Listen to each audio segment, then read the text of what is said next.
Աստված հավատարիմ է։ Դեյվիդ Վիլկերսոն։ Օր մարտի 23։ Հիասքանչ խաղաղություն։ Տեր Հիսուսը մեզ մեկից ավելի պատճառ է տալիս, թե ինչու մենք նրա խաղաղության կարիքն ունենք։ Եվ դա նա հենց նոր էր ասել 12-ին, որին հաջորդեցին այս խոսքերը. «Այլևս շատ չեմ խոսի ձեզ հետ»։ Հովհաննես 14:30 խոսք։ Հետո նա բացատրեց, թե ինչու, որովհետև այս աշխարհի իշխանը գալիս է։ Ո՞րն էր նրա խոսքի ենթատեքստը։ Տեր Հիսուսը գիտեր, որ այդ ժամին սատանան աշխատանքի մեջ էր։ Սատանան արդեն մղել էր Հուդային իրեն դավաճանելու համար, և Քրիստոսը գիտեր, որ Երուսաղեմի կրոնական հիերարխիան զորացել էր դժոխքի իշխանությունների կողմից։ Նա նաև տեղյակ էր, որ շուտով սատանայից ոգեշնչված ամբոխը կգա իրեն բռնելու։ Այն ժամանակ Տեր Հիսուսն ասաց իր աշակերտներին.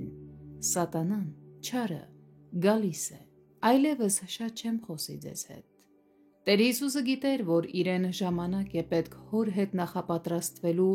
գալիք հակամարտությանը, և նա գիտեր, որ սատանան անում էր ամեն բան, որ խանգարեր նրա խաղաղությանը։ Սատանան հալածեց նրան և փորձեց հուսահատեցնել նրան։ Նա անում էր ամեն ինչ, որ կոտրեր Քրիստոսի վստահությունը հոր հանդեպ, որպեսզի նա խուսափի խաչելությունից։ Միգուցե դուք պայքարի մեջ եք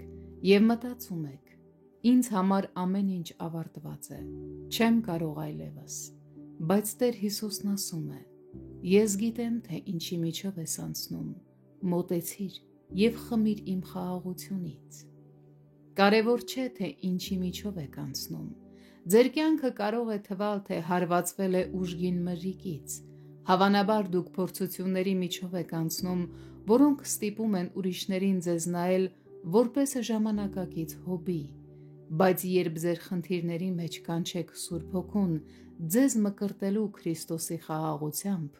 նա կանի դա։ Մարդիկ մատնացույց կանեն և կասեն. «Այս մարդու աշխարհը փլուզվել է, բայց միևնույն է, նա վճռել է վստահել Աստծո խոսքին։ Ինչպե՞ս է նա դա անում։ Նա պետք է որ վաղուց հանձնված լիներ, բայց նա դեռ կանգնած է»։ Այս ամենում նա ոչ մի բանի չի զիջել և մնացել է հավատարիմ այն ամենին,